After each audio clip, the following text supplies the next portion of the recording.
Alright, flight maneuvers limitations. Aerobatic flight is prohibited because it's only certified in the normal category, not in the aerobatic category, and therefore it is just not designed for that kind of high G-force flight. We've got a little extra caution here saying, seriously, don't do aerobatic flight. Low G pushover is prohibited.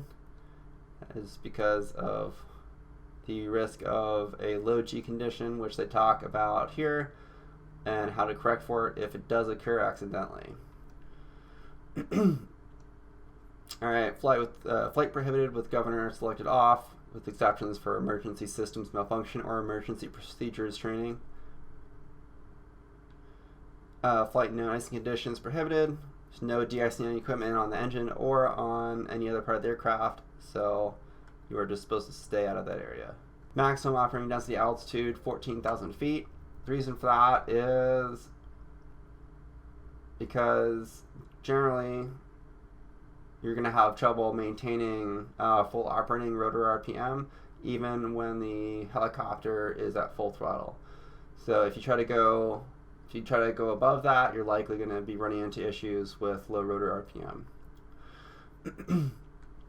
Well, the heck, at that altitude, you're even going to need some supplemental oxygen pretty soon. So that's probably a good limit anyway. Let's see, maximum operating altitude, 9,000 feet above ground level. They say here has to land within 5 feet, or within 5 minutes in case of engine fire. Talk a little bit about required instruments. Minimum crew can only fly from the front right seat. Solo from front right seat only. That's mainly due to weight and balance considerations. Forward left seatbelt must be buckled. So the reason for that, I think in the last video I only described part of the reason for that. I think I said that if it's flopping outside, it will catch the wind and cause some damage to the fuselage of the helicopter. But I think one of the more important considerations with this note here is that it can actually get jammed up in the in the collective that's actually just off to the side of the left front seat. So that's kind of a risky situation, getting your seatbelt tangled in your flight controls.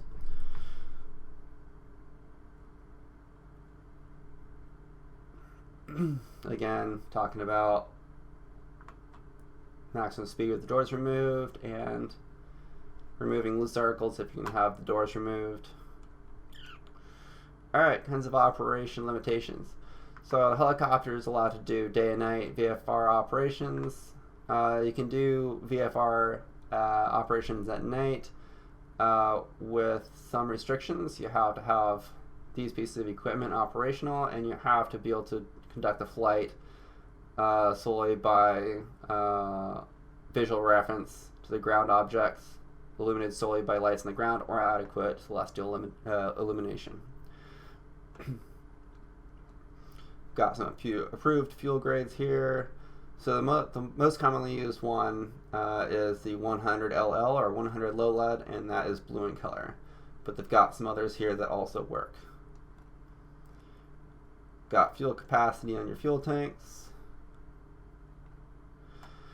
A little notation here saying that there's a service bulletin put out that will basically not allow helicopters to continue operating unless they have the bladders in the fuel tanks. Another little tip for you guys is that each page has a date on which that that segment or that page was approved. So May 7th of 2018 for this page. It's got some airspeed indicator marks here.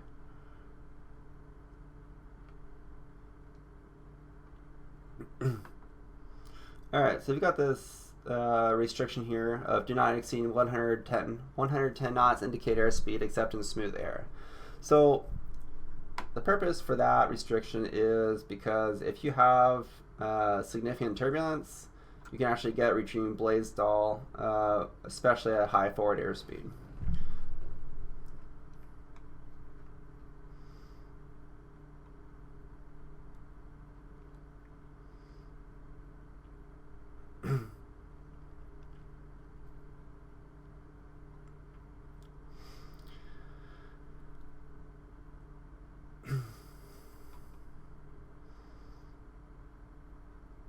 Got some more oil pressure and oil temperature limits, as well as engine tachometer stuff.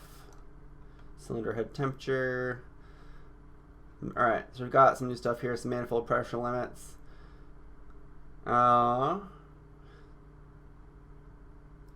really need to go over this too much. It's got to memorize it all anyway.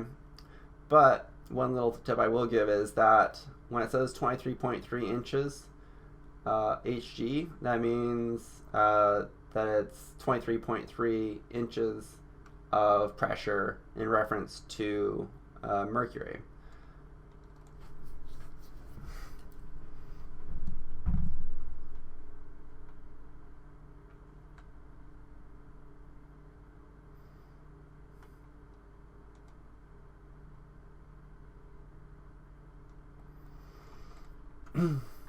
Alright, so we got a note here, yellow arc denotes variable manifold pressure limits.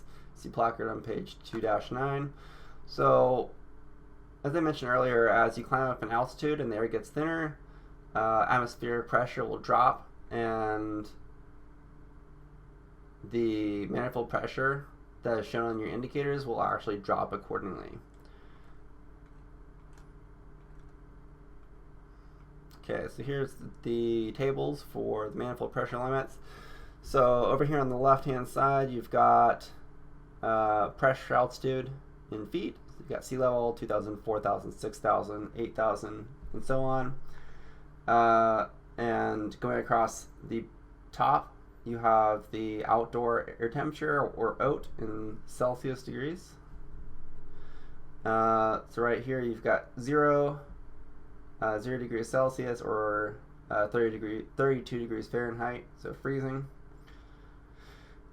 Got negative on this side, positive on this side. So let's say you're flying at 2,000 feet pressure altitude and you're at 10 degrees Celsius.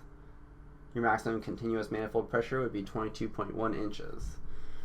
And then down here at the bottom, for maximum takeoff power, which is the maximum amount of power that you can use for up to 5 minutes continuously, you add 2 inches of manifold pressure. So in this case here, it would be doing 24.9 inches. Alright, you have another chart here, and this one regards the VNE, or the velocity to never exceed. So as you can see, this whole white segment here is where the 130 knot standard sea level VNE applies. Anything outside that range, either because of high altitude or because of high temperature, either one of which will reduce the air density and reduce your VNE. So let's say you're flying at 4,000 feet pressure altitude and you're at plus 20 degrees Celsius. In that case, your VNE would be 122 knots. So you got a notation down here that over 2,200 pounds takeoff gross weight, you have to take off 10 knots indicator airspeed. The reason for that is because at higher altitudes and high pitch angles on the blade, which correlates to the high power settings, and high indicator airspeed, you will actually have the blade stall much faster in those conditions. So blades will stall much faster in high density altitude and high pitch angle conditions. Alright, now I've got into the placard section. So these are all just placards that are required to be placed on the helicopter. It says the exact placard that needs to be placed, as well as where it needs to be placed.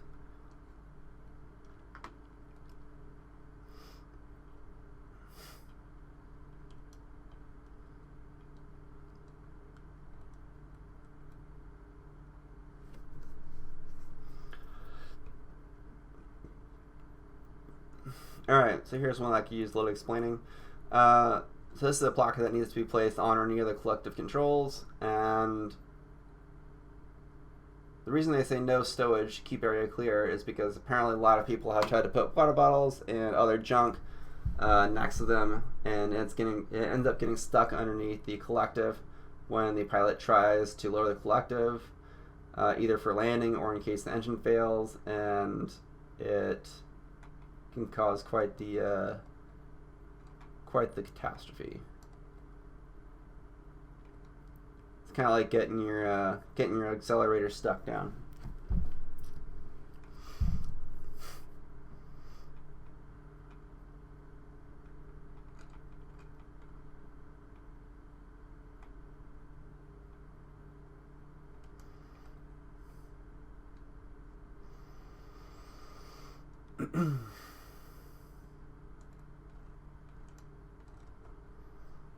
Alright guys, I think that's about it.